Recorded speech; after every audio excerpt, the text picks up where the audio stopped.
Tolstoy की एक बहुत ही प्यारी कहानी है। जीवन का सच है उसमें। समझ लिया तो जीवन आसान हो जाएगा। एक आदमी के घर एक सन्यासी मेहमान आया। वो सन्यासी बहुत से देशों की यात्रा कर चुका था। बातचीत करते करते सन्यासी ने उस आदमी से कहा, क्या तुम छोटी मोटी खेती में लगे रहते हो?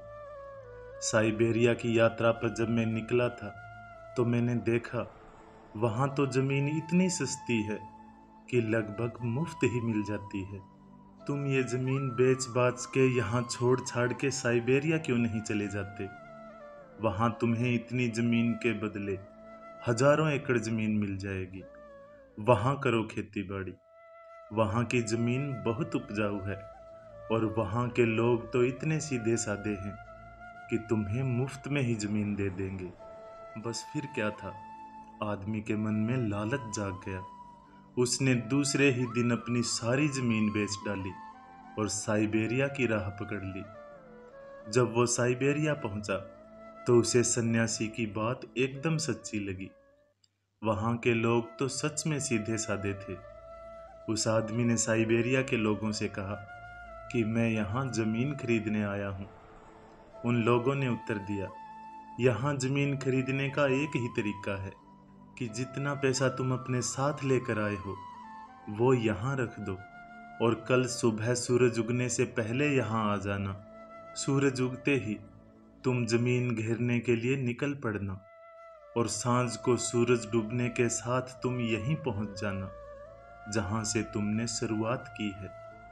तुम जितनी जमीन घेर सकते हो घेर लेना। जितना तुम चलते जाओगे उतनी जमीन तुम्हारी होती जाएगी।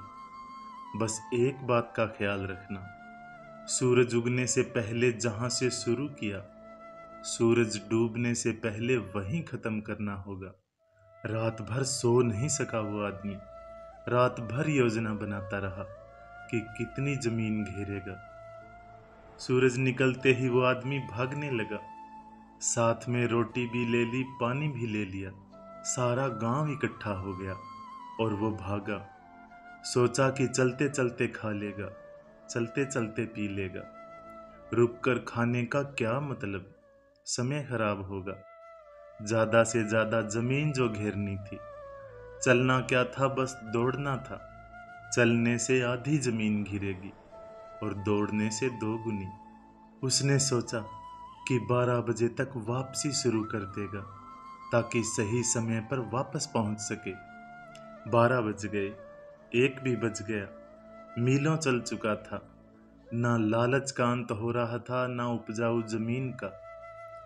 सोचा, एक ही तो दिन की बात है, आज की ही तो मेहनत है। फिर ज्यादा से ज्यादा जमीन होगी मेरी। ना भोजन किया, ना पानी पिया, बस दौड़ता ही रहा। भोजन करता भी तो कैसे करता, उतनी जमीन का नुकसान जो हो जाता। जीवन भर भोजन ही तो करना है, पानी ही तो पीना है, पीते रहेंगे। उसने खाना फेंक दिया, पानी भी फेंक दिया। हाय रे इंसान की लालसा।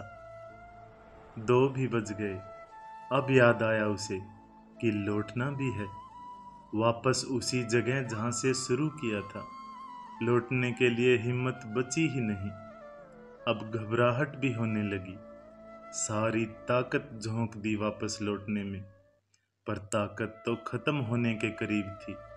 वो हाँफ रहा था, घबरा रहा था, सोच रहा था कि पहुंच पाऊंगा या नहीं सूरज डूबने से पहले। वो पागल होकर दौड़ा, सब दांव पर लगा दिया। सूरज डूबने लगा। अब गांव की वो रेखा ज्यादा दूर नहीं थी जहां से शुरुआत की थी। गांव के लोग भी दिखाई पड़ रहे थे। वो आवाजें लगा रहे थे, उत्साह बढ़ा रहे थे। आ जाओ, आ जाओ, ले लो सारी जमीन। बस छू लो उस रेखा को जहां से शुरू किया था। उसने सारा दम लगा दिया। वो भागा, जी जान से भागा। सूरज डूब रहा था। सूरज डूबते डूबते क्षितिज पर आ गया। दूसरी तरफ वो आदमी रेखा के पास आ गया। कुछ 5-7 गज की दूरी ही रह गई थी कि वो आदमी घिसटने लगा। जैसे ही उस आदमी ने अपना हाथ उस जमीन के टुकड़े पर रखा जहां से उसने भागना शुरू किया था, वहीं सूरज डूब गया। जहां सूरज डूबा वहीं उस आदमी की सांसें भी डूब गई। शायद दिल का दौरा पड़ गया था। गांव के लोग जोर जोर से हंसने लगे, कहने लगे, ये पागल आदमी न जाने कहां कहां से आ जाते हैं। ये आते ही रहेंगे और ऐसे ही मरते रहेंगे। अभी तक ऐसा कोई आदमी नहीं आया जो जमीन घेर कर जमीन का मालिक बन गया हो। सब आते हैं लालच लेकर और सब कुछ दांव पर लगाकर यहीं खत्म हो जाते हैं। दोस्तों, ये कहानी हमारी कहानी है, हम सब की जिंदगी की कहानी। यही तो हम सब कर रहे हैं, दौड़ रहे हैं कि कितनी जमीन घेर लें। 12 भी बज जाते हैं, 2 भी बज जाते हैं, लौटने का समय भी हो जाता है। न भूख की फिक्र है, न प्यास की फिक्र है, जीने का समय ही कहाँ है। पहले जमीन तो घेर लें, तिजोरी तो भर लें, बैंक में रुपया तो इकट्ठा कर लें, फिर जी लेंगे, फिर बाद में जी लेंगे। पर कोई जी नहीं पाता।